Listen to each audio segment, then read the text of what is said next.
기도하시겠습니다. 하나님 감사합니다. 또 새로운 하루를 선물로 주셔서 감사합니다. 주어진 이 하루가 그냥 주어진 것이 아님을 잊지 않게 하시고 세월을 아끼며 부지런하여 열심을 품고 주를 섬기는 삶을 살아가게 하여 주시옵소서.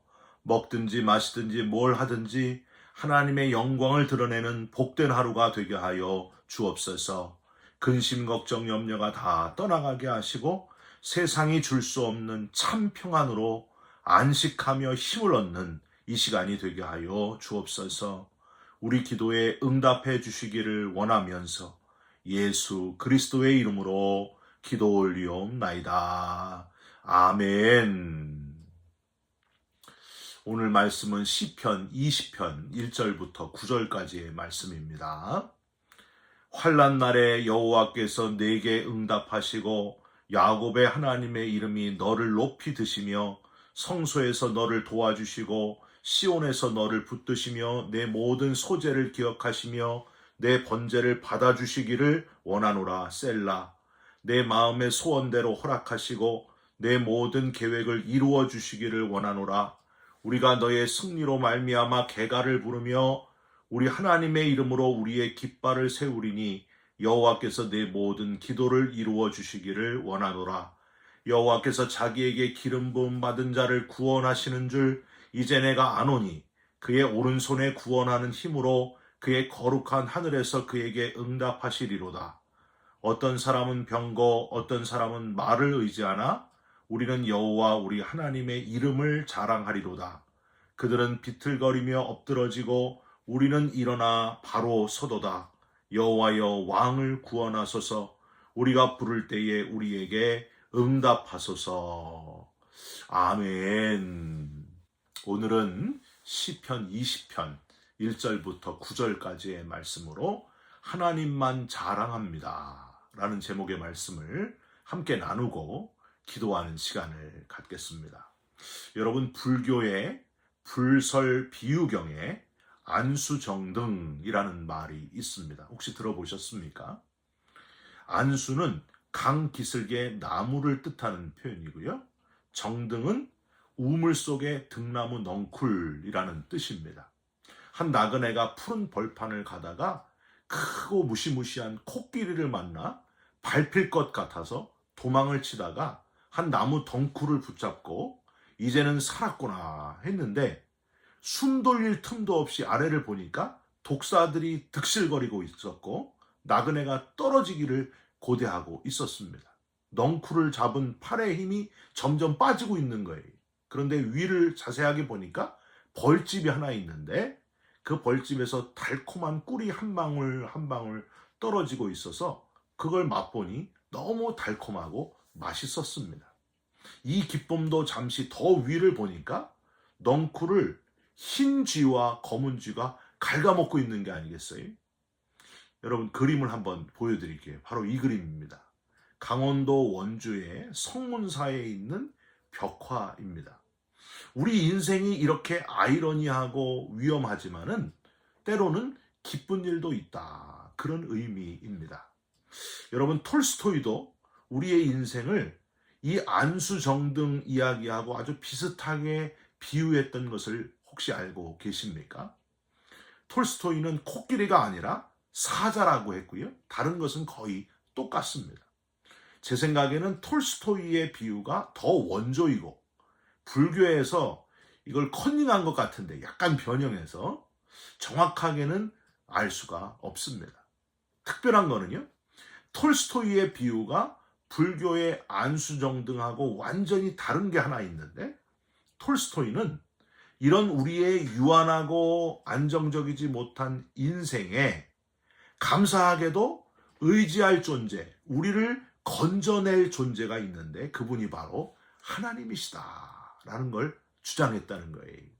잠시 세상에 내가 살면서, 즉 이 땅에서 잠시 사는 동안이 아주 불안정하고 완전하지 않은 그런 존재로 우리가 살아가지만은 이 땅의 고생과 수고가 다 끝난 후에 예수 그리스도를 영접하고 하나님을 믿고 의지했던 자녀들은 마지막 심판에서 예비된 하나님의 나라를 유업으로 얻게 된다.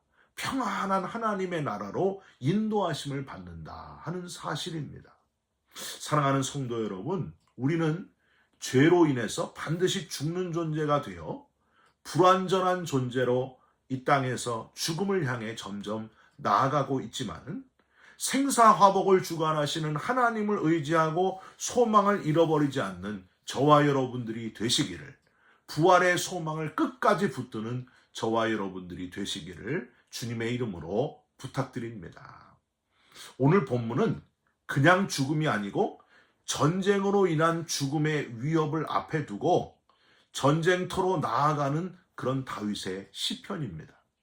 왕이 전쟁에 출전하기 직전에 승패의 권한을 가지고 계신 하나님 앞에 나아가 제사를 드리면서 부르는 탄원시가 바로 오늘 본문입니다. 제왕의 시편, 로얄 잠이라고도 불려지기도 하는 시편인데, 여러분 한번 상상해 보십시오.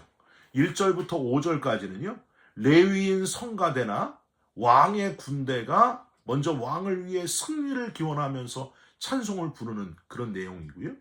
6절부터 8절까지는 제사장이나 왕이 제사장의 자격으로 확신에 차가지고 하나님께 감사하는 노래를 부르고 있습니다. 그리고 마지막 9절은 온 회중, 이 제사에 참석한 모든 이들이 한 명도 빠짐없이 마치 만세를 외치는 것처럼 여호와 앞에서 승리를 기원하는 마음으로 부르는 합창이에요. 9절 한번 보세요. 여호와여 왕을 구원하소서, 우리가 부를 때에 우리에게 응답하소서. 저는요, 매주일 교회에서 이제 설교를 하고 있지만 설교보다도 찬양과 찬송을 좀 더 길게 했으면 좋겠어요. 하나님께서 베풀어 주신 은혜가 너무나 크고 영화롭기에 우리가 구원받은 자녀들이 드릴 수 있는 최고의 것을 드리는 그런 예배가 됐으면 좋겠어요. 찬양을 드리면서 하나님을 높이는 그런 예배가 됐으면 좋겠습니다.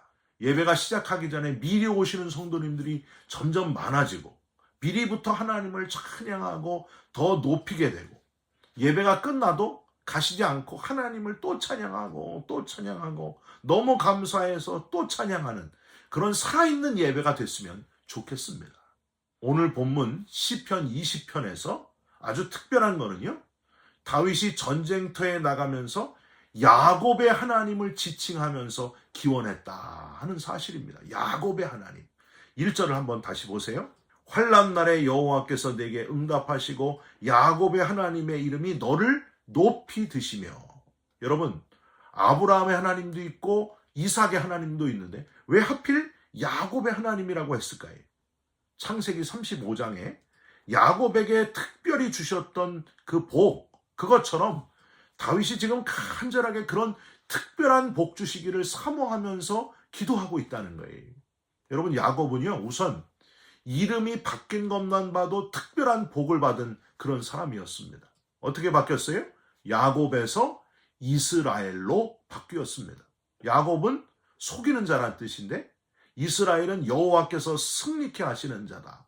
이렇게 이름이 속이는 자에서 여호와께서 승리하게 하시는 자로 바뀌었다는 거예요. 속이는 자처럼 인간의 잔머리와 인간의 생각으로 싸우는 전쟁이 아니라 하나님이 승리하게 하시는 그런 전쟁이 되기를 사모합니다. 그런 마음으로 지금 기원하고 있는 거예요. 하나님이 싸우셔서 승리합니다. 하나님이 복 주셔서 전쟁에서 이깁니다. 혹시 진다고 해도 하나님의 뜻일 뿐입니다. 바로 그 마음이 담겨져 있기 때문에 다윗이 야곱의 하나님을 지칭하면서 하나님께 기도하고 찬양하는 시가 바로 이 시라는 거예요. 사랑하는 성도 여러분, 지금 내 앞에 있는 싸움, 야곱의 하나님을 부르시면서 그 싸움을 잘 싸우시고 기도하시고 담대하게 싸워 승리하시기를 주님의 이름으로 부탁드립니다. 2절부터 4절까지에는요, 구체적으로 6가지로 야곱의 하나님은 특별하신 분이십니다. 특별한 하나님의 복을 소망하면서 하나님을 고백하면서 표현하고 있습니다. 2절, 성소에서 너를 도와주시고 시온에서 너를 붙드시며. 하나님이 임재하셔서 도와주시고 붙들어 주신다는 거예요. 할렐루야. 3절, 내 모든 소재를 기억하시며 내 번제를 받아주시기를 원하노라.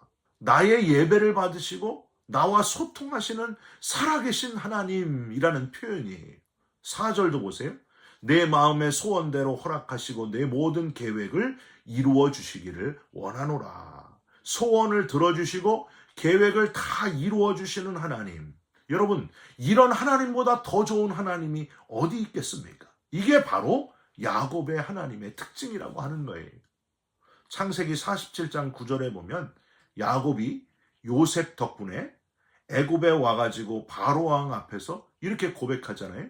제가 나그네 길 130년을 살면서 참 험악한 세월을 보냈나이다. 여러분, 그 표현 속에 바로 이 마음이 숨겨져 있었습니다. 험악한 세월을 제가 보냈지만은 하나님께서 그때그때마다 저와 함께 해주시고 꼭 필요한 복으로 채워주셨습니다. 야곱이 그렇게 고백했다는 거예요. 도와주시고 붙들어 주시고 나를 기억해 주시고 예배를 받아주시고 소원을 허락해 주시고 모든 계획을 다 이루어 주셨습니다. 그 하나님을 찬양합니다. 험악한 세월 가운데서도 나와 늘 동행하시는 하나님이셨습니다. 그래서 제가 오늘 이렇게 살고 있습니다 하는 고백이었다는 겁니다.